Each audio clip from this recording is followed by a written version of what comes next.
I'd like to welcome Civic Engagement and Social Justice Fellow Sarah Giffin to the stage. Hey y'all. So I'm just gonna put up, I worked with Groundswell this summer, and I'm gonna put up their photo stream on Flickr of projects that they have done in the recent past. And I also just want to say I'm so inspired by CESJ right now, and really like what you just heard is pretty much what we would do every night once we got home from our jobs. We would just like go hard in the paint, and so it's so exciting that we can share that out with you guys now. So, youth empowerment and art. This summer I worked with Groundswell. Groundswell brings together New York City youth, New York City artists, and community members and community partners, and has a process through which they can collaborate, share their stories, and produce large-scale artworks that are given back to the community. So this summer, through the Student Leadership Institute, youth, and that's the technical term, many of them were older than me, got together, went out into the community, talked with community partners, basically got a wall and stood out on the street and said, hey, we got this wall, we're gonna paint it, what would you like to see up here? What is important to you? The topics range from like traffic safety in Hunts Point to Hurricane Sandy recovery in several different boroughs. And the purpose of these projects was to stimulate dialogue. And dialogue was stimulated at many, many different levels of the process. Through just being on the street and talking to community members, also through taking those stories back and collaborating in the studio about how can we distill these stories into images. And then taking design ideas back to the community and back to the community partners and saying, hey, does this look right? Does this look like authentic to your experience? And then actually fabricating the mural and putting it up on the wall for us all to see. So what I did within that was I was a communications intern, so I was documenting these experiences and interviewing the youth, got a little bit dirty with the paint here and there, also co-facilitated the Youth Media Council, which was a weekly sort of seminar where a select few of the muralists got together and talked about like how to use media to tell their story. And what that story was, and sort of experimenting with videography and photography. So, what did I learn?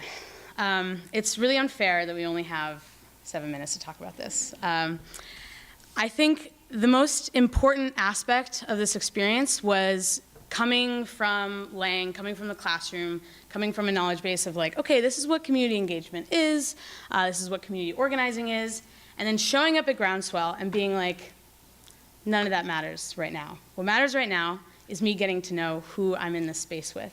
And I really learned that skill of listening, which is so hard to talk about because it is a non-academic thing. It really is something that I could only do through being in that space, taking into account my positionality, my identities, and looking at the interface of those with the people that I was with. And I was constantly grappling with this question of, I'm a liaison between these youth and the media. I'm putting these words together, I'm taking these photographs, and what does that authorship mean? How much of me am I putting into that work? And how am I being accountable? And the great thing about Groundswell is that they foster this space in which that dialogue and that listening can really occur.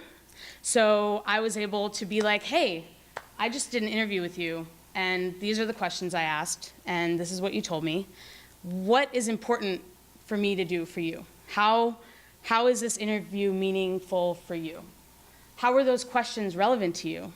If you could be doing this interview to yourself, what would you want to ask yourself to put up on this website? And that was just like really transformative to have that like quality of interaction with these New Yorkers who are doing this really, really powerful work. So, youth empowerment. To me, and to my peers that I talked with a lot at Groundswell, they would be the first to tell you, we already have power, we already have a voice, we already have a lot to say. The difference that Groundswell made was creating the space for those voices to be heard and that power to express itself. And it did it through art. And I am a huge advocate of using art to create this listening environment. We're here in this room, and we are listening to Orozco. We're listening to what he has to say, and he's not here in the room with us in body, but his communication is still present to us.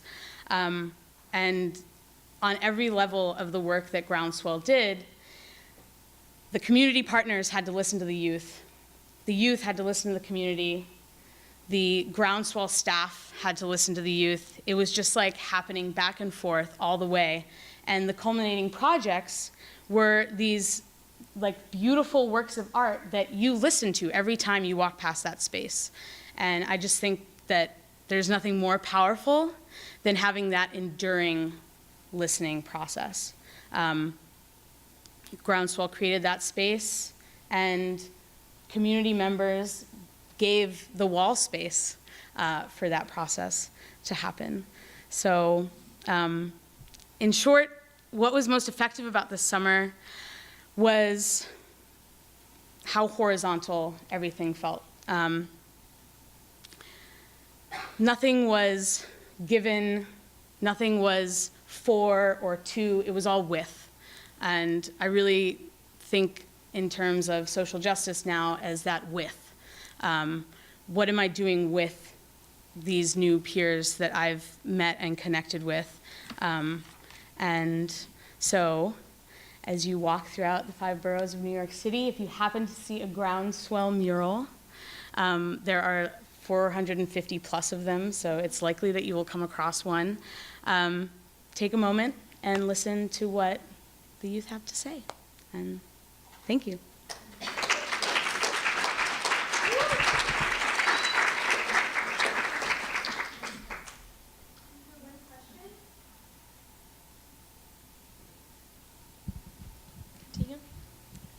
Sarah, you said how many murals does Groundswell do?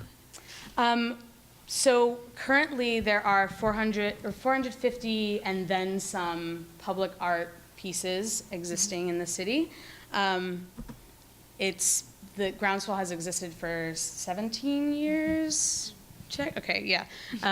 And so in the Student Leadership Institute, there were like 8 murals being worked on. Wonderful. So, thank you.